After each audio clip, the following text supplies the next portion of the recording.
In the ancient land of Aloma, where the red earth meets the sky and the ancestors whisper through the sacred trees, a land woven in tradition, mystery, and prophecy, lived a young maiden named Nkiruka, beautiful, wise, and bound by tradition. Nkiruka, a daughter of both the earth and the spirit, was destined for the oracle. It has been foretold her womb would birth the next spiritual leader. Her path was sealed, so they thought.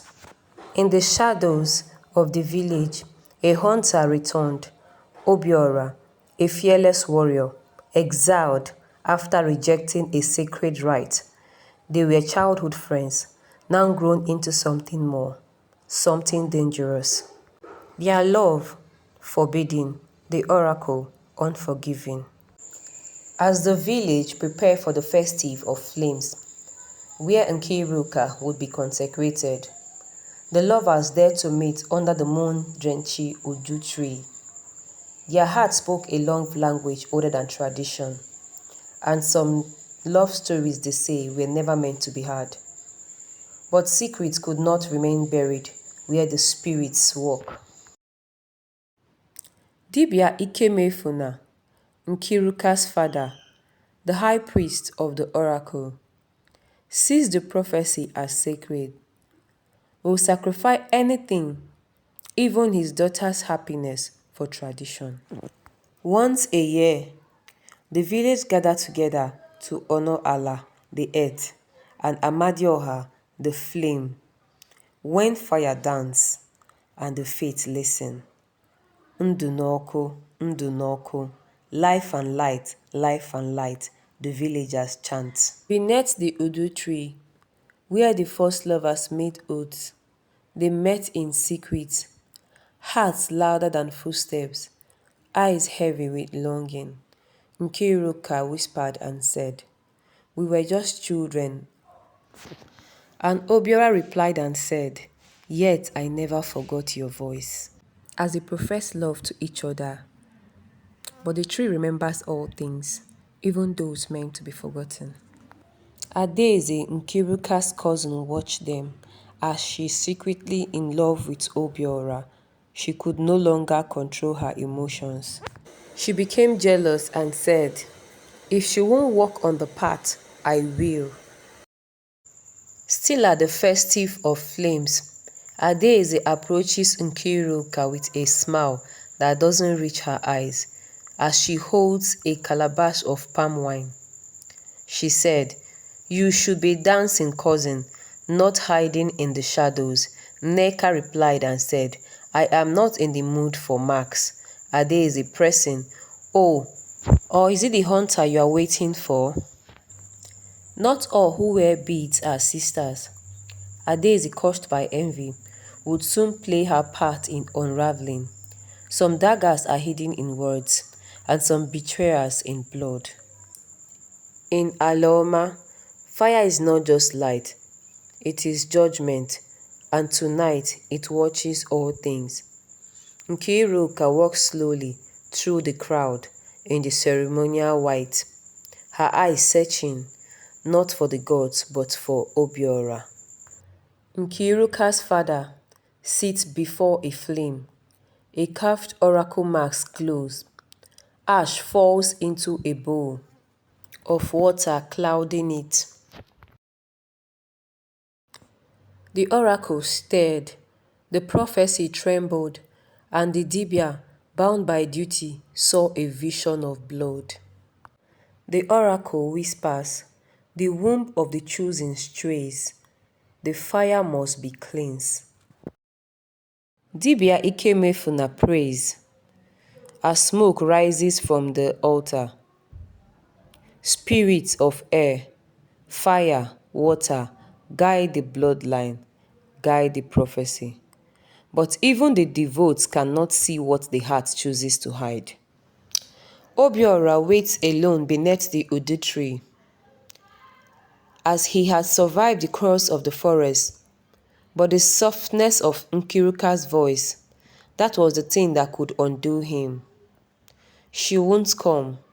Or maybe she shouldn't, he said to himself. Obiora and Nkiruka finally met. She rushed into his arms. They hold each other tightly. But before words can form, the village warriors marched through the forest edge, alerted by Adeze's whispering warning. One of the warriors spots Obiora's flickering flame. There! Here! He shouts. Nkiruka steps in front of Obiora. He's not your enemy, Nkiruka says. And so with just one whisper, the hunter became prey. Obiora is being dragged through the festival, tied and bleeding. Adeze speaks in hushed tones, with a mask, in a small clay figurine, as she hands over to the village elder, Nkiruka's likeness wrapped in red clothes. I want what should have been mine, the title, the power, the praise, Adeze says. Then the elder replied, the girl must fall completely, not just in love but in spirit. Dibia Ikemefuna mixes herbs furiously. He throws cowries into a clay bowl. They scattered, then glow. Why does this oracle remain silent? Why is the flame dim?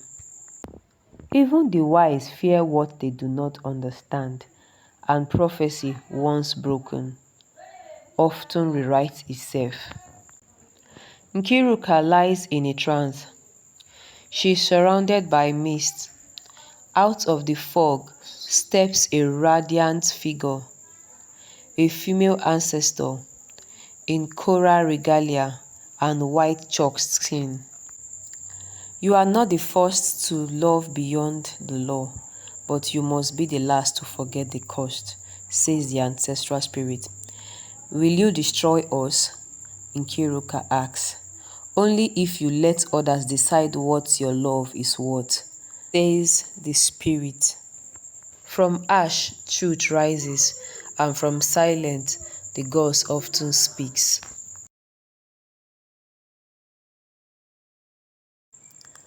A large crowd gathers. Obiora stands before the elders, with his arms tied. Nkiruka arrives in ceremonial white again, flanked by priestess.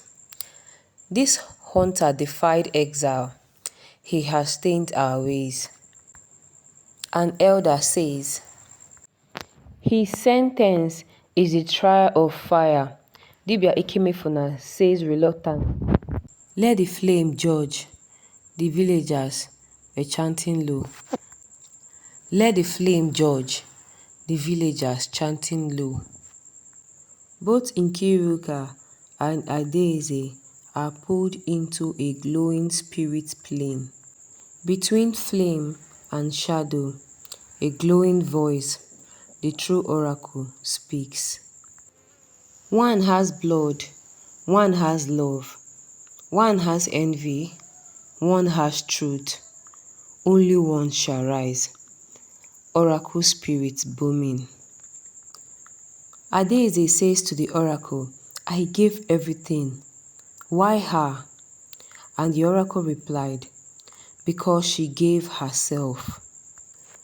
Adeze screams as the spirit fire consumes her, turning her into ashes. Nkiruka glows, rising slowly, reborn in white fire. Adeze enters a forbidden grove, where the ancient idols lie half buried in vines.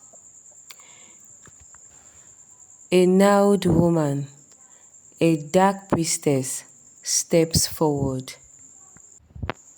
You cease to silence the bloodline, then you must drink its shadow, says the dark priestess. Adeze replied, I want the power she was promised. I want to be the voice. And so, Envy became covenant, and Adaeze began her descent, not into power, but into possession.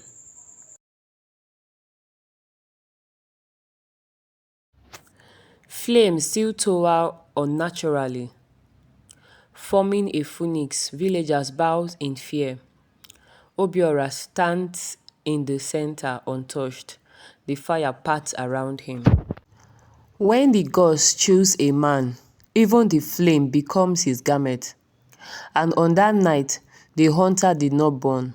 He was crowned. This, this is not possible. Dibia Ikemefuna Shakun. He was never outside the will of the ancestors. The villagers gathered to celebrate Obiora's survival. Drum beats low, but the Dibia is absent. The gods had not been speaking. The people had only been listening to their fears. The crowd begins to chant, Nkiruka, Nkiruka, voice of the flame. Adaeze turns away. Tears fall, but she did not speak. The Dibia drops to his knees. A new message has come, not from the oracle's mouth, but from mine. Nkiruka says publicly. The villagers were shocked as they gasped. When the voice of prophecy shifts, the walls of power tremble. Obiora and Nkiruka standing under the Odu tree. Nkiruka places the fragments of the oracle marks into the earth and plants a seed. Will they still fear us? Obiora says softly. No, because now they remember how to listen to themselves, Nkiruka replied. The oracle once ruled with silence, but fire speaks. And love, when true, will always answer back.